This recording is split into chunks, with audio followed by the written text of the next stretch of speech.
Crush depth. March 24, 2015, 15:19 PST. This is Marine Biology PhD candidate Sarah Quinn Bodner. I'm transmitting this message from my own, custom-designed research vessel. I've named this submarine the RV Thalassa, and today will be the Thalassa's maiden voyage. Our target area for today is the upper bay, the pelagic.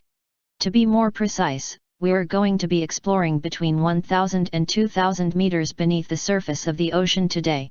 I'm currently cruising in the euphotic zone right now, and I'm glad to report that the water is calm and clear.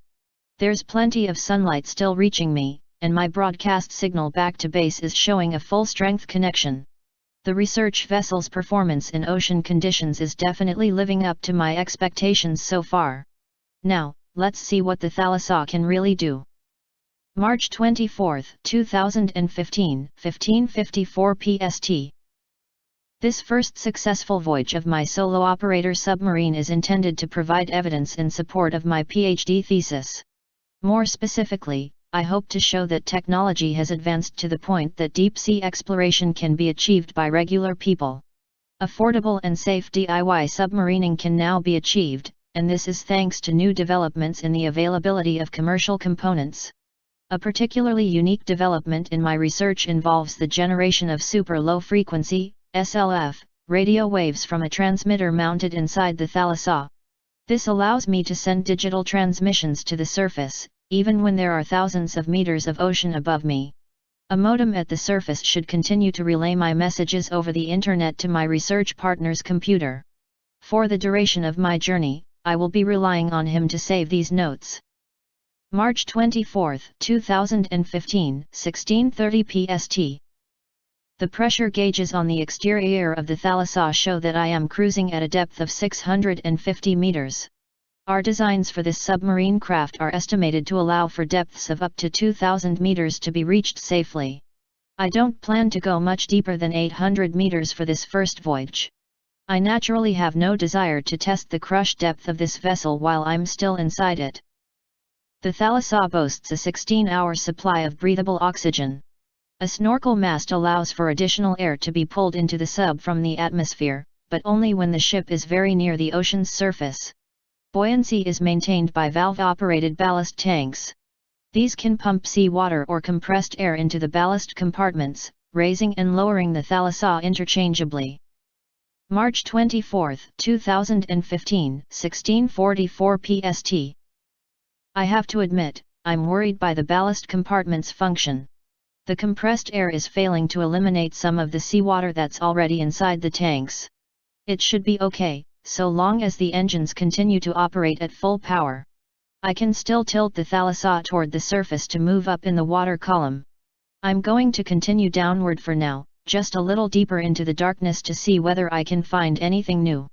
The floodlights are still providing good visibility around the sub. I'll be alright. March 24, 2015, 18:02 PST. There's something strange and beautiful outside.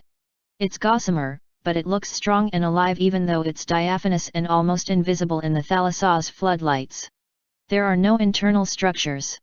There's no visible organs or bones at all that I can see, but it's definitely alive. It's massive too, snaking all around the Thalassa. It might be a giant siphonophore, but it is moving far too actively for me to describe it as something with minimal nervous system.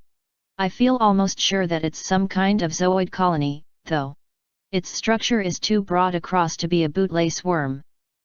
March 24, 2015, 19:25 PST. The reinforced thermoplastic windows are beginning to show pressure strain near the rivet points. I've still got my floodlights online, and the Thalassa continues to maintain limited engine function. O2 circulation is still working, but I'm beginning to feel afraid. It's becoming painfully claustrophobic in here. I would give anything to stretch my legs, and to be far away from this place. Some seawater has gotten into a sealed area in the outer hull of the ship. This has shorted one of the two batteries powering the forward motor. I'm going to start working my way back up toward the surface. I don't want to see any more of the ocean without first making repairs. March 24, 2015, 21:39 PST. I lost the engine before I was able to make good progress toward the surface. The Thalassa is dead in the water. The radio and external floodlights are still working, and so is the oxygen circulation. But still, I'm sinking now and I can't control it. We're at 1,200 m, and the estimated crush depth is just past 2,000 meters. I can't open up the hull from inside, and so I can't think of a way to get the motorized propulsion back online. I've sent emergency help requests, but they'll never find me down here in time. Can I still be saved? It seems most likely that I'll just keep slowly sinking. March 24, 2015, 21:54 PST. I've resigned myself to death. I want my mother and father to know that I love them very much. I apologize to my fiancé, and to my research partner, and to all my friends. I didn't want to leave you all so soon. I didn't want to go like this. Coming here with the Thalassa was a mistake, but I can't make that mistake right anymore. I don't feel ready to die. March 24, 2015, 21:56 PST. I want to say thank you to everyone in my life who was kind to me. I'm glad at least I could send these messages before dying. March 24, 2015, 23:22 PST. It's the discovery of the century.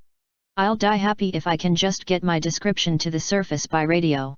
The gossamer tendril that I saw before wasn't a bootlace worm, and it wasn't a giant siphonophore. It's a tentacle.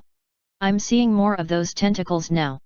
The creature to which they belong must be some kind of supermassive zooid colony.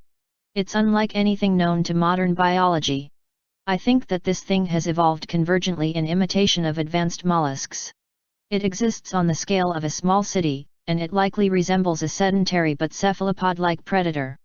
I think that this organism must exist on a scale that is larger than any living thing that's been documented before. March 25, 2015, 23:36 PST. The more I observe, the more I think that it must be a leviathan version of something like a sea anemone. If I can survive until the tentacles bring me closer to the creature's body, I will report more about whether this theory is correct. March 25, 2015, 00:08 PST.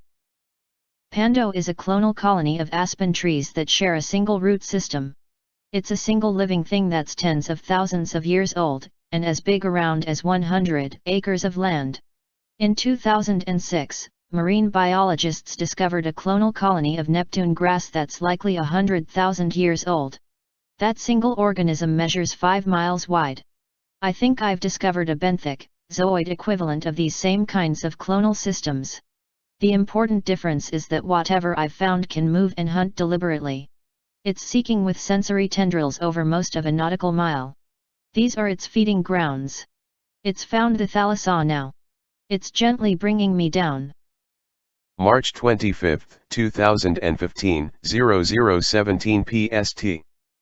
CTBTO hydrophones in the Pacific report a significant sound event occurring at 2,250 meters below the ocean's surface. It is likely that this sound corresponds to the implosion of the Thalassa as it surpassed its estimated crush depth.